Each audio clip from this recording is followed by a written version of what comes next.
Yamunatiravanachari Yamunatiravanachari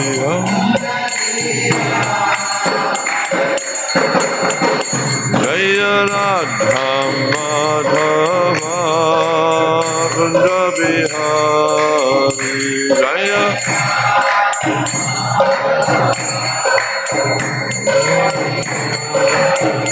Jaya Radha Madhava Kunda Bihari Jaya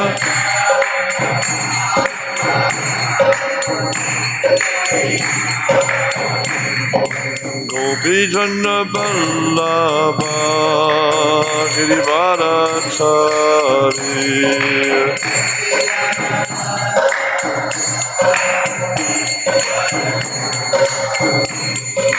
Gopi Jana Vallabha Girivardhari Gopi Jana Vallabha Yashoda Nandana Braja Jana Nandana Yashoda Yashoda Nandana Braja Jana Nandana Yashoda Yamunatiravanachari Yamuna Yamunatiravanachari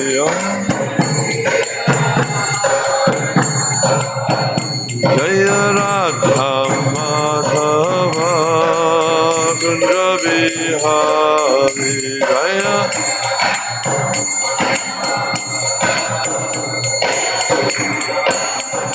Jaya Radha Madhava Kunda Bihari Jaya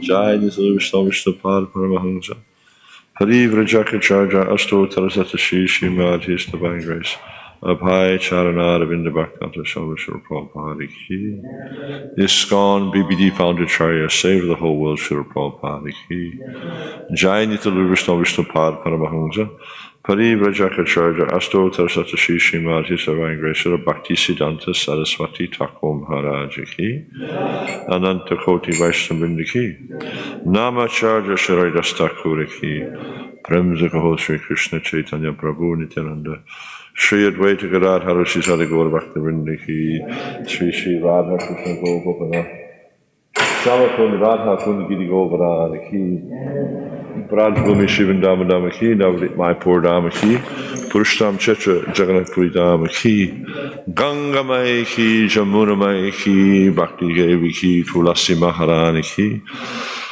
Samaveta Bhaktivinoda Ki Jai Nitai Gaur Premanandi All glories to some devotees, all glories to some devotees, all glories to some devotees, all glories to Lord Shri Guru and Shri Garanga, all glories to the Prabhupada Ki Jai Vishnu Krishna Sandhya Vishnu Krishna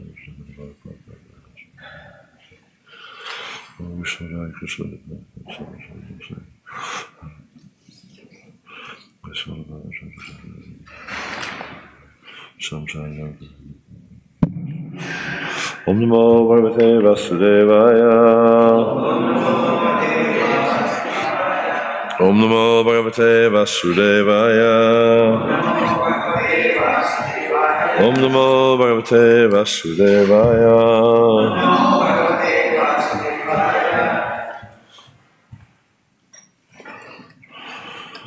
Tebyash. There's no board or okay, it's up there, great. Chai Kai Kasha Swasya Tebhyas Chai Kasha Swasya Tebhyas Chai Kai Kasha Swasya Dehasyang Sam Adad Aja Dehasyang Sangadadyaja Dehasyang Sangadadyaja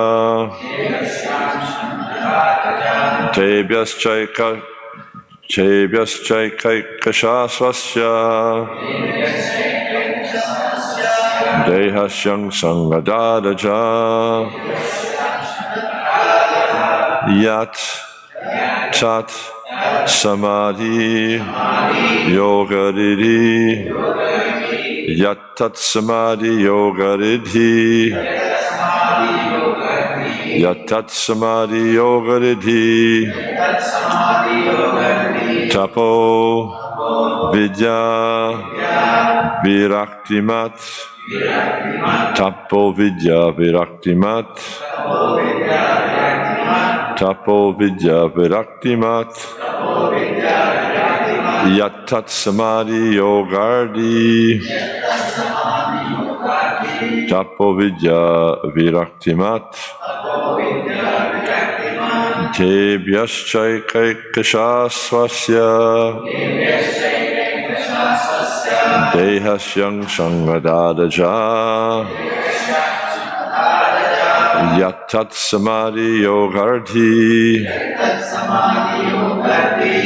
Tapo Vidya Viraktimat Tebhyaschaikashasvasya Dehasyang Sangadadaja Yat Tat Samadhi Yogardi Tapo Vidya Viraktimat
Vaishnavis?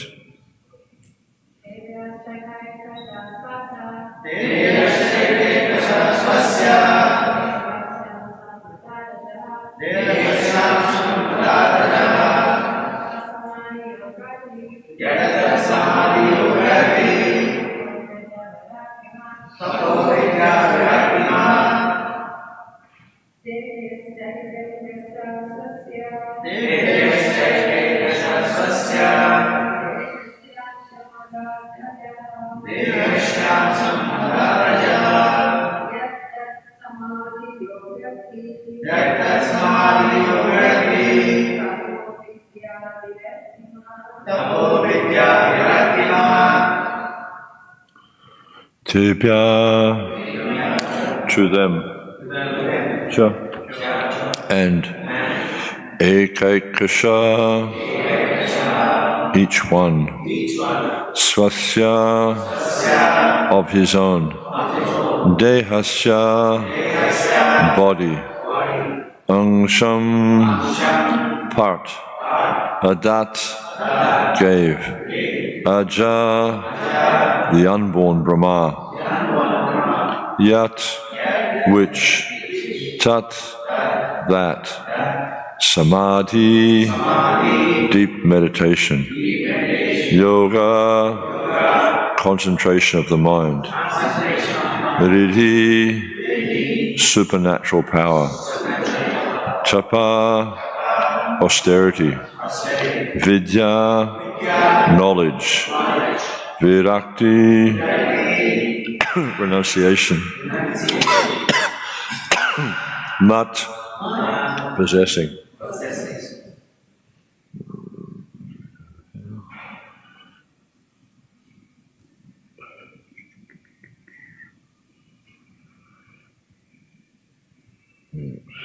Sorry, just 1 second.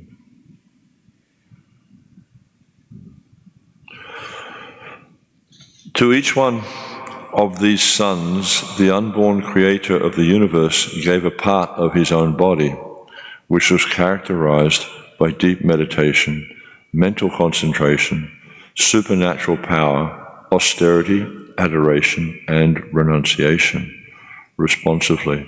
To each one of these sons, the unborn creator of the universe gave a part of his own body, which was characterized by deep meditation, mental concentration, supernatural power, austerity, adoration, and renunciation.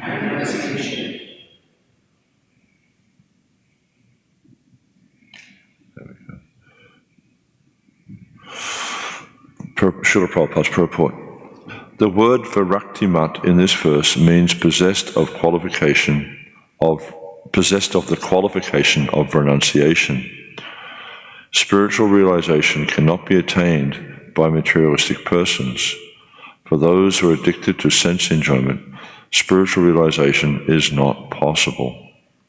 In Bhagavad Gita, it is stated that those who are too attached to seeking material possessions and material enjoyment cannot reach yoga samadhi, absorption in Krishna consciousness.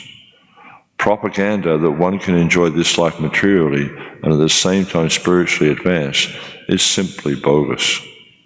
The principles of renunciation are 4. 1, to avoid illicit sex. 2, to avoid meat eating. 3, to avoid intoxication. And 4, to avoid gambling. These 4 principles are called tapasya or austerity.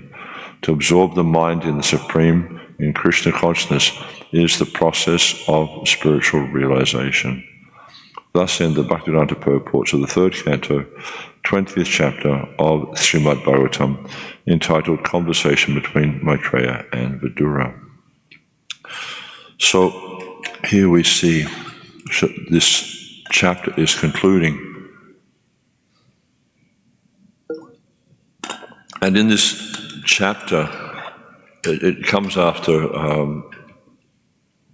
Varaha Dev lifted the earth out of the muck of the Garbhodak ocean. And then at the beginning of the chapter, the sages of Naimisharanya are asking Suta Goswami, so what else happened after this? And what did Brahma and also Swayambhuva Manu do to create progeny? And then so Suta Goswami begins to answer, explaining initially, he gives like a synopsis of the primary creation of the Shaga, which is done by the Lord. And he talks about the universal egg and how the universal egg was sitting on the water of the ocean for 1,000 years and was just inactive or inert. And then the Lord entered into that universal egg as Garbhodakshay Vishnu, and then he lay down there. He entered into the universal egg, and he was sweating, and perspiration. It was hot. Perspiration came from his body, and he filled the universal egg half with sweat.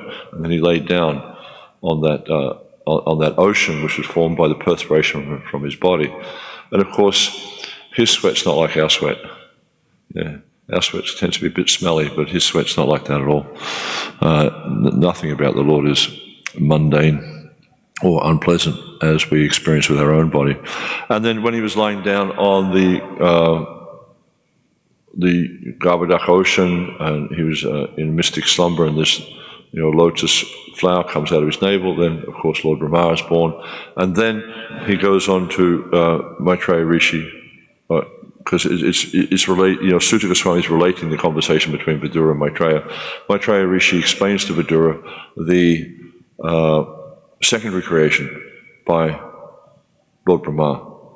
And this is where we're coming through now. And he explains things like how Lord Brahma created the Devatas, the demons, the Pisachas, the Bhutas, the Pretas, all these Gandharvas, the Apsaras, all these different personalities are being described. And he goes through them one by one and describes their natures, their qualities, and also a little bit of their activities. And then finally, in these last few verses here, he's talking about how Brahma created his beloved sons, the sages. And this is where we're at now. And just in the last three verses, I think it is, we see.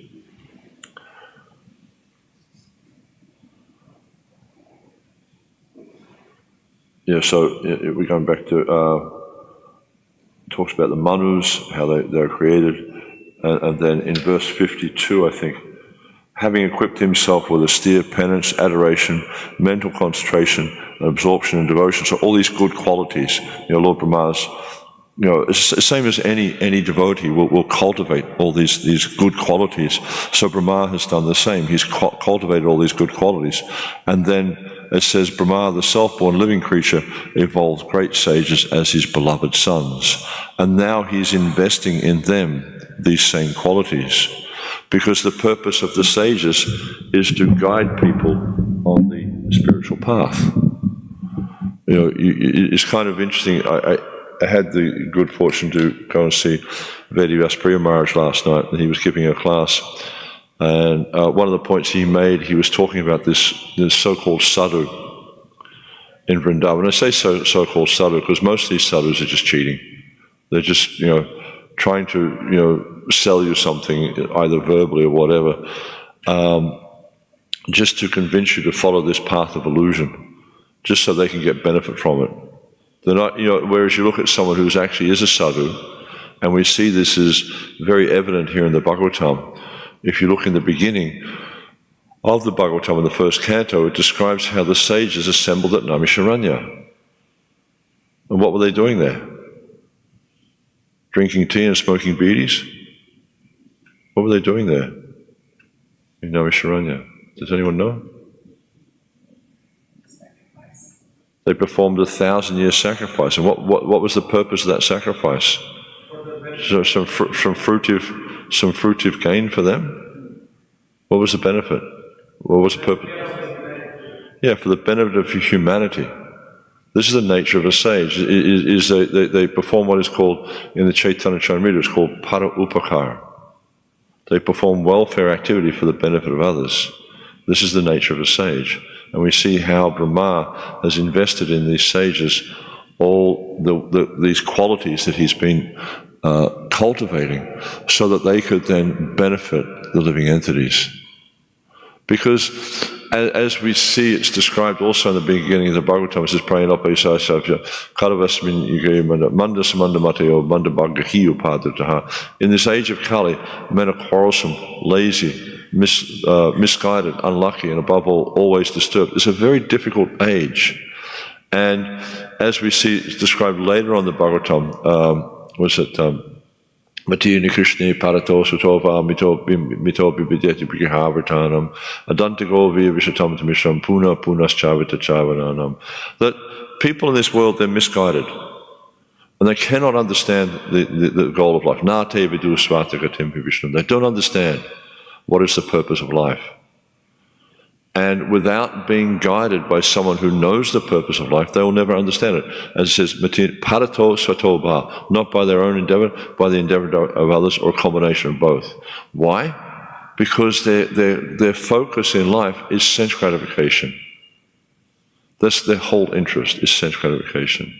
And just like here we are in the United States, this is probably the most focused country on sense gratification in the world. And you see people, they're mad after sense gratification. We've gone out a few times to purchase things for the course in the shops. And the shops are always so busy here. There's, even up till 9, 10, 11 o'clock at night, people are out shopping, trying to, get, Merle went out with the other night, and he's saying, don't they ever close these shops? Yeah. And it's like that. They're just, because they're into consumerism. They're into spending and buying this and buying that. And oftentimes we see they waste so much of what they buy. Namruji was telling us, like, if the tomato is not perfectly round, they'll discard it, they'll throw it out. They don't think it's a good tomato. And so things, because they have this ambition to try to enjoy themselves. This is why they work hard to get money, so they can gratify their senses, because they feel that this is the aim of life. And in this bewildered state, they actually experience this cycle, this samsara, the birth, death, old age, and disease. They will just go through this cycle continuously until they come to the point of understanding that the purpose of life is to understand who I am, who God is, what the material nature is, and how these things interact. This is real knowledge, is to understand the nature of the self. Because we see in this world, living entities, their perception is that the self is the body, or the body is the self. They're convinced of that. And we see by the way they act, because they're always trying to gratify the body, trying to satisfy the senses in the body. Yet, we see they never achieve satisfaction, or we never achieve satisfaction, because we're trying to gratify something, we're trying to satisfy something which is not us. And as long as we try to satisfy something which is not us, we will constantly meet with frustration. And this is what we see. Even in a country as opulent as the United States is, you still see there is widespread dissatisfaction. And you could actually, if you analysed it carefully, you would see that practically speaking, everyone is dissatisfied. Why? They've got so much money, they've got so much facility. Around this area, their houses are so nice. Nice cars, nice jobs, nice families, but still they're dissatisfied. Why? Because they're looking for the satisfaction in the wrong place. They'll never find it with all these external things. The only place you'll find satisfaction is within the relationship with God. You're not going to find satisfaction in all these external things, because why? It describes in the Gita, it says, Dukkalayam Shashvatam.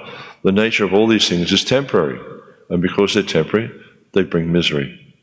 The nature of everything in this material world is temporary. There's nothing, even the Himalayan mountains, they're temporary. They're not going to last forever. Nothing in this world lasts forever. Nothing material lasts forever. Only the spirit soul, only the transcendental or the spiritual manifestation is eternal. So, because they're looking for satisfaction within the temporary, then, as I say, it's dukkalayam ashashvatam, it's by nature, it's temporary, its nature is temporary, therefore it brings misery. Because everything temporary comes to an end. And when things come to an end, what do? We lament. Oh, I've lost it. Oh, my dear, this, my dear, that is gone. Because we become attached to these non-permanent things. Therefore, we are destined to lament. So as long as the living entities are looking in matter for satisfaction, they'll lament. It's just the situation in this material world, they'll lament. But we see here how Brahma, he's created the sages. The purpose of the sages is to give transcendental knowledge. If someone's presenting themselves as a sage and they're not giving transcendental knowledge, they're just a cheater. And transcendental knowledge doesn't mean some mumbo-jumbo which no one can understand. You listen to some of these so-called transcendentalists when they speak, you can't understand a word of what they're talking about. They're talking all these kind of like fancy, flowery words which don't really mean anything. Very much like politicians. You can listen sometimes to these politicians when they give their speech, and they'll speak on and on and on, all these big words. But when you actually analyze, what did they say? Like you listen sometimes, like when politicians are being interviewed by the press, and the reporters ask them a very kind of pointed question about some issue that's going on, some big issue. And they'll always skirt around the question. They won't actually answer the question. And they don't really say anything. Huh? And so these so-called sages, they're very much like politicians. They don't say anything that's of value to you. They don't say anything that you can use in your spiritual evolution. So they're just cheating people.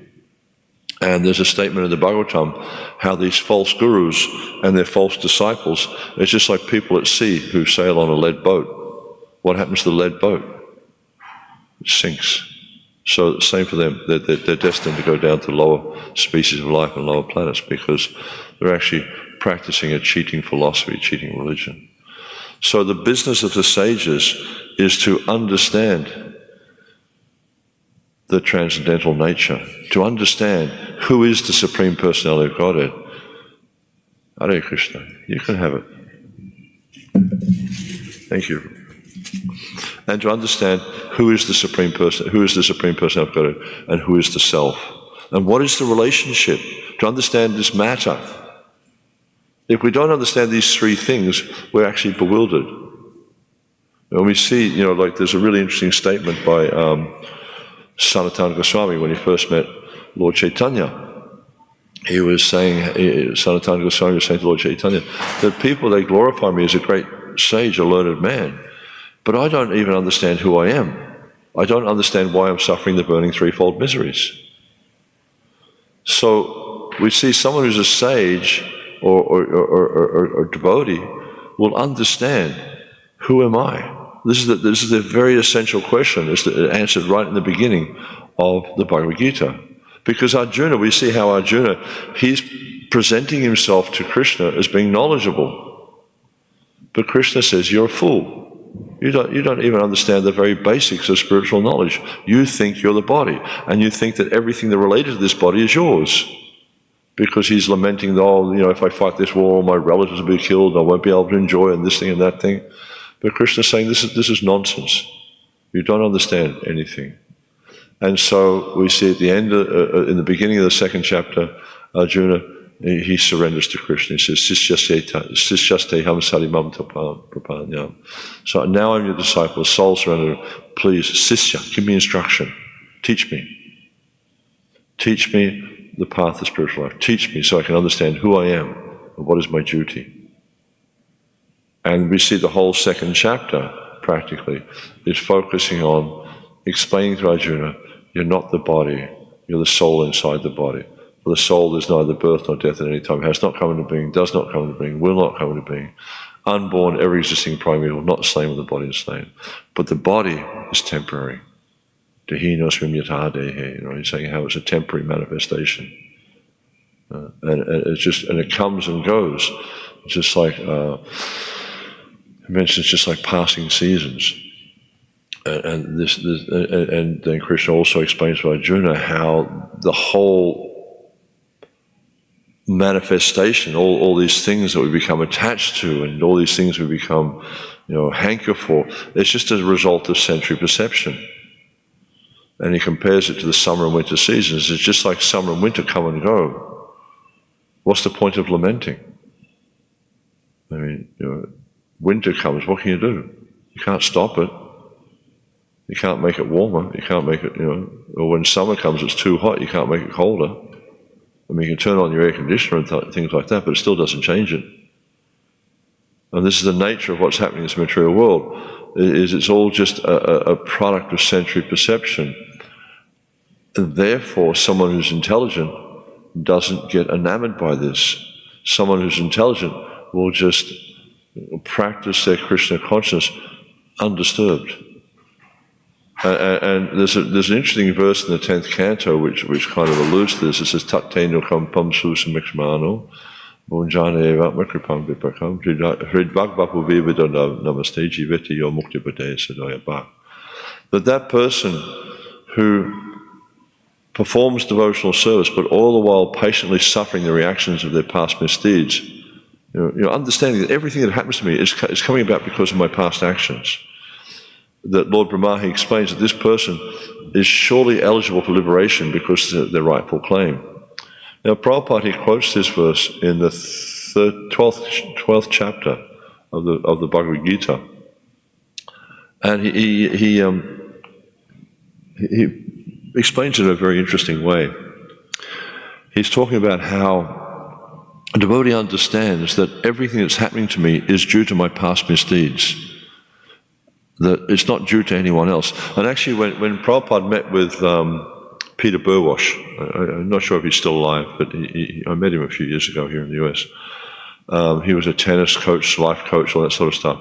So he had a one-on-one with Prabhupada for about 45 minutes. And one of the things Prabhupada explained to him was not to hate the instrument of your karma.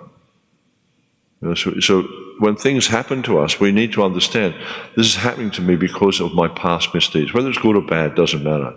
We understand that because of something I've done in the past, this is happening to me now. Therefore, we should tolerate. And Prabhupada in the Gita purport, he mentions, he says, therefore, it is better to suffer than to protest. But we see in this material world, everyone is protesting about all these things that happen. You know, they're protesting on the streets, they have marches on the streets, they protest on television, they protest here, they're everywhere, trying to change the situation, but not realizing that every action they take to try to adjust the material nature will bring further reactions. You can't act in this material world without getting some reaction. The devotee understands this, understands that everything that's happening to me is due to my past activities, whether it's good or bad, it doesn't matter. So therefore the devotee understands, okay, I just tolerate this because it's due to what I've done in the past. I don't try to change it, I just tolerate it, and then I move forward in Krishna consciousness. I just keep my focus on Krishna. Not being, it's just like, you're driving down the road, you have your destination, and you see so many billboards and things on the side of the road. You don't stop to check it all out, you just keep going towards your destination. So in the same way with our Krishna consciousness, there may be so many things that happen to us in our lives, so many disturbances that come, so many positive things that come from material nature. But we should understand that this is all just coming as a result of past activities, and not be, sukhe dukhi same kripa. Be equal in happiness and distress, heat and cold, honor, dishonor. Be equal, be equipoised, and go forward in Krishna consciousness. And in this way we become dear to Lord Krishna. But if we're always disturbed by when these difficulties come, when we're related, when good things happen. I remember years ago dealing with this friend of my son's, young lady, and it was quite interesting to watch the way the modes of nature were affecting her. Something for her which was something nice would happen. She'd, I'm so excited, she'd get all bubbly and bouncy. And then when something difficult would happen, I'm so confused. And she was oscillating between these two emotions all the time. And this is how people who are affected by the lower modes of nature, especially passion and ignorance, this is how they function. They're very much affected by things that happen to them. But in our practice of Krishna consciousness, we need to become equipoised. Doesn't matter what happens, whether it's good or bad, we're just equipoised. We don't try to change it. We just see this as the functioning of the material nature, and just continue in our Krishna consciousness. And this is why we see here how Brahma, as stated here in the purport, how he gave them, what was it saying in the verse, it says, it is characterized by deep meditation, mental concentration, supernatural power, austerity, adoration, and renunciation. So these are the qualities we also cultivate in Krishna consciousness. We've developed these, austerity, for instance. Prabhupada saying how austerity in this material world means following the four regulative principles. And it is actually an austerity in this world, because if you just look around us in the society we're living in, what are the principles of this society? Meat eating, illicit sex, intoxication, gambling. So to restrain from these things is an austerity. And Prabhupada would often say there's already enough austerities in this material world, we don't need to come up with any more. Sometimes you'll see devotees. I remember years ago, I was living in a brahmachari ashram in Sydney, There's one devotee, he wanted to practice, deeper austerity so he could learn to control his senses.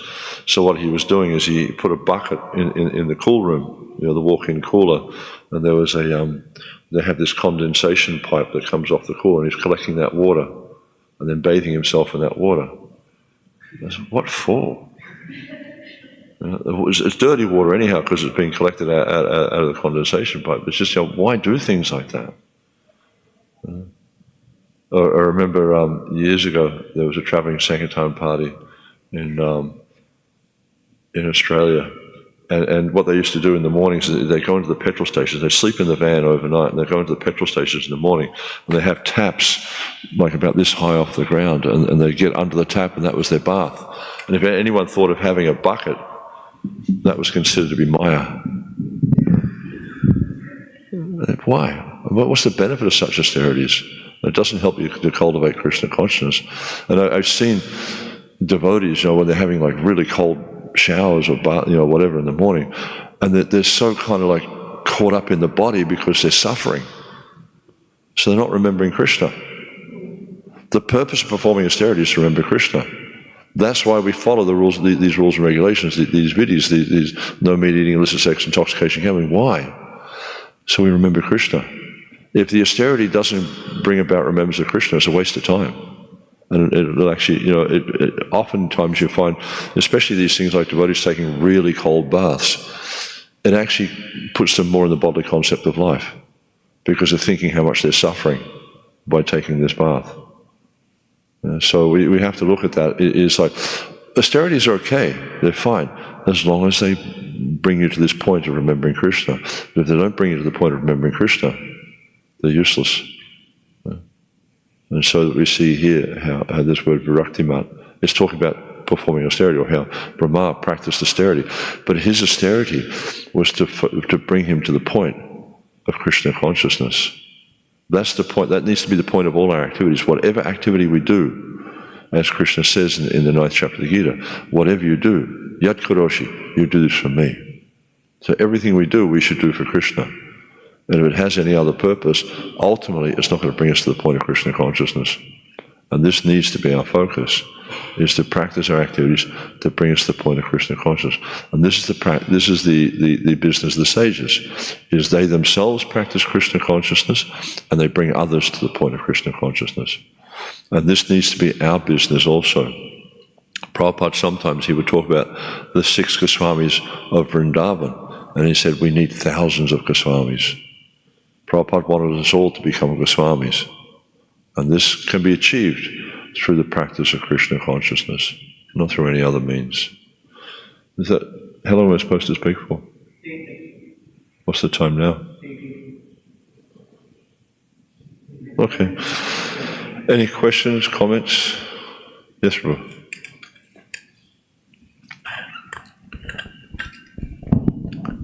Hare Krishna. Something that's been on my mind regarding tolerance, seems like quite the burden to just tolerate everything that comes our way, especially like just keeping it on your mind. So I'm wondering, how do we not artificially just tolerate whatever comes our way? Is there ever a time where it's okay to speak up? Or? If someone is attacking devotees, if someone is presenting nonsense philosophy, then you say something, do something. But in terms of tolerance, how to develop tolerance, it's a simple thing really, is you just analyze what's happening. And look at, just say for instance, I can't tolerate the heat. What can you do about it? Really? Can you change it? Can you make it colder? Can you, or if like for me, I find cold a struggle. But I can't change it. Just because I don't like cold weather it's not going to make the winter warm. So you can't do anything about it, really. So you just have to learn to tolerate. Just, to be introspective, to try to cultivate knowledge will help you to understand the nature of things in this material world. The material world is really meant to bring us to the point of Krishna consciousness. That's what it's there for. Because we've developed this independent mentality. So in the spiritual world, you can't be independent. You can't be the controller and the enjoyer. That's Krishna's position. And as long as we take the role of serving Krishna or bringing Krishna pleasure, then we also experience pleasure. But because we've tried to take this position of being an independent enjoyer and controller, the only place you can do that's here. But when you come here, there's so much difficulty because this is not our natural place. We're in a foreign place. We're in a foreign environment. It's just like, if you had to stay in the ocean for a week or two, it's okay, you can go down the beach and you swim and it's nice. But just imagine if you have to stay in the water for a week or two, how would you feel? Your skin would all wrinkle up and you'd feel great difficulty. Why? It's not your natural place. For a fish, it's fine, they like it. And so this material world is not the natural place of the spirit soul. The spirit soul belongs in the spiritual realm, not here. But because we have this independent mentality, therefore we're forced to be here. It's not Krishna forcing us, it's our desire forcing us. So by cultivating knowledge, you understand why you're experiencing difficulty. Then you can learn to tolerate.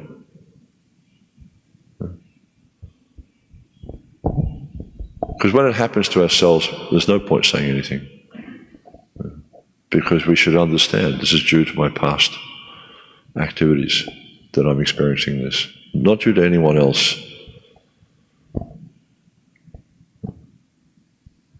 But it's kind of easy to blame other people. Feels more comfortable when it's their fault. But it's due to your activities, not their activities. If it was their fault, they'd be the ones suffering, not you. Yeah. Anything else? Hare Krishna, thank you for the class. Sometimes I think of cultivating the saintly qualities, something like qualities that we heard about today, versus cultivating bhakti. I hear that bhakti already contains, or it will automatically develop the saintly qualities. So do we need to put separate endeavor or effort to cultivate the qualities which are in the mode of goodness? Or, just do direct bhakti like what we do as part of morning program or Krishna consciousness, so that will automatically bring you good qualities. There's an interesting verse, I think it's in the 5th canto, maybe, Yashasti Bhakti Bhagavata Kinchana Savai Gunas Tatra Samasate Sura Harava Bhakta Kuto Mahadvana Manaratena Siddhavatobahi. That for one who's cultivating the process of bhakti, or who's become perfected in the process of bhakti, all the good qualities of the demigods automatically manifest in their body.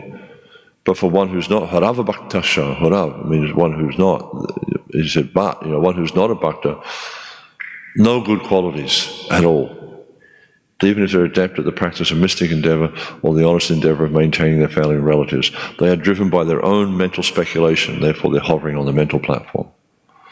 So it does mention there in the scriptures that for one who's developed love of God, then these qualities manifest. And we see, if you look at these prema bhaktas, they have extraordinary qualities.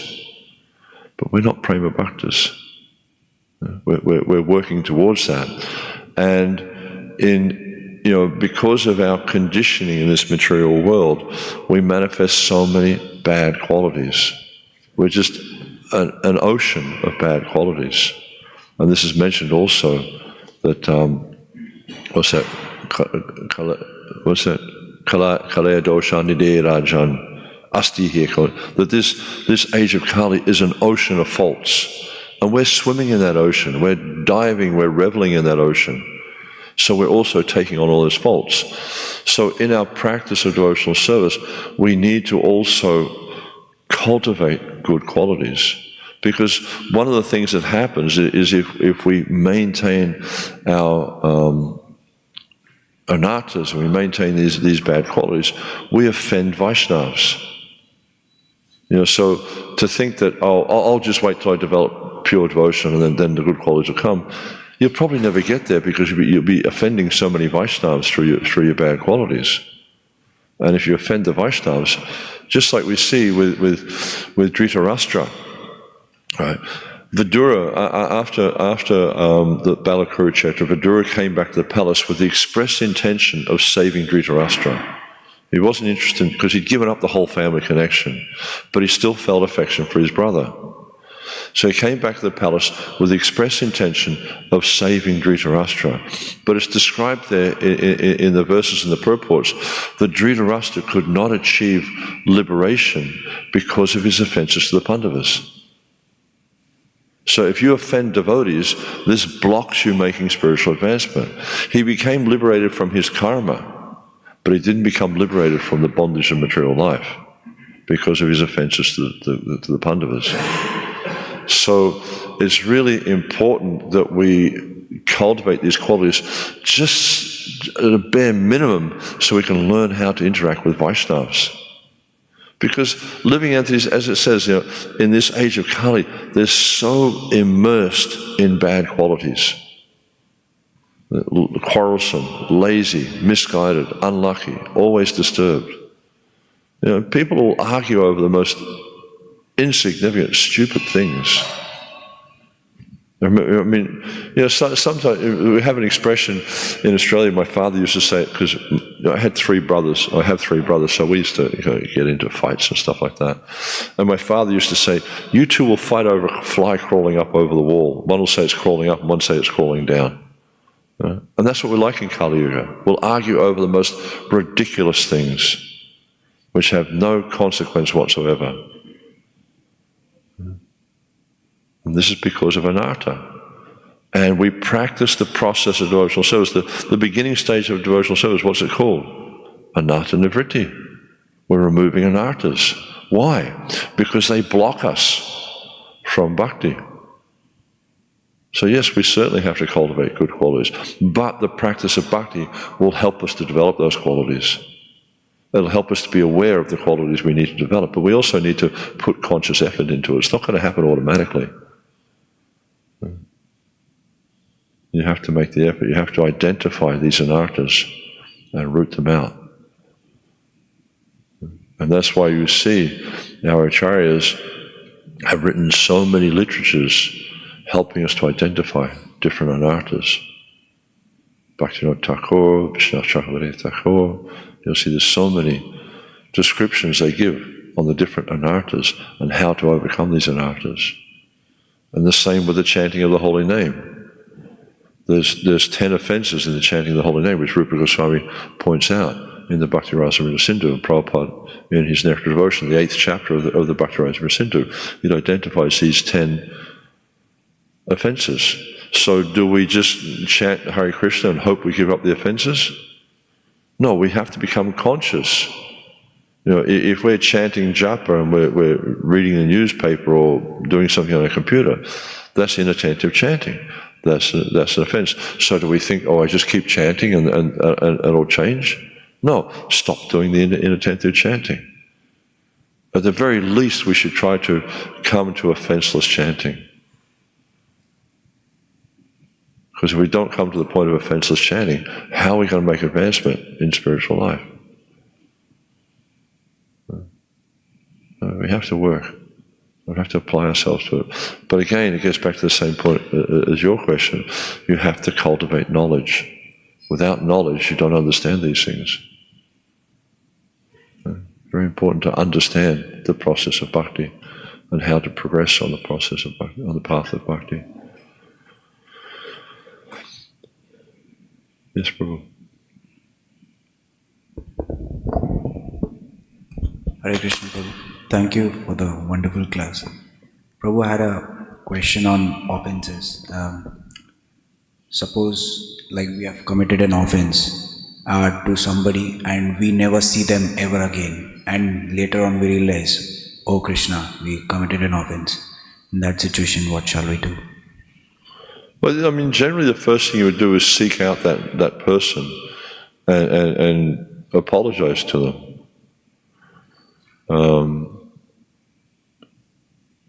Yeah. You have to, first, obviously the first step is to acknowledge that you've committed offense, but then you seek out that person and you seek their forgiveness for that offense.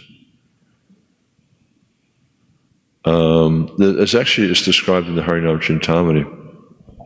I think it's the Harinam Chintamani, where if you offend a Vaishnava and then you go to that Vaishnava and they won't forgive you, the only recourse you have is to take exclusive shelter of the holy name.